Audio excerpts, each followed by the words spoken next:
Looking for answers in the disappearance of Jodi Huisentruit requires walking on a road well traveled. Authorities investigated many theories and persons of interest. One person they looked at was considered to be one of Jodi's closest friends, John Vansice. We're all praying and hoping that she's okay, and we just have to keep praying and keep hoping, and I think she'll come back. I really do. Jodi had met John Vansice while both were living in the Key Apartments in 1994. He was 20 years her senior. Jodi's friends say they shared mutual interests like water skiing. I think he really liked hanging around Jodi's friends, and Jodi, obviously. John Vansice claims to be the last person to see Jodi. We tried to rebuild exactly, basically a timeline on what she was doing up until that. So we interviewed literally hundreds of people. Vansice would be interviewed by law enforcement almost immediately. What do we know about John Vansice? Through official documents, we know that he was born in Des Moines in 1946 and attended the Baxter school system and then married. In 1994, he was divorced. After the divorce, John moved to Mason City. His address was the Key Apartments. He and Jodi were neighbors and became good friends.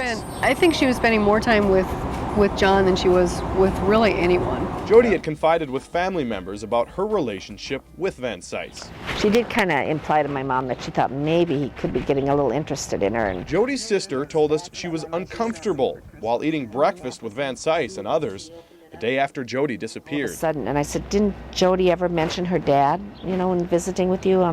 And stuff, that he had died of colon cancer.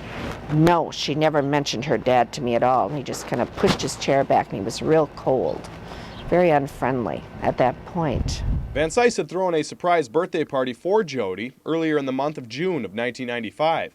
And the night before she disappeared, Jodi went to his house to view a videotape of the event. To this day, Jodi's sister Joanne still has questions for Vansice. I'd say, John, exactly how did you feel toward Jodi?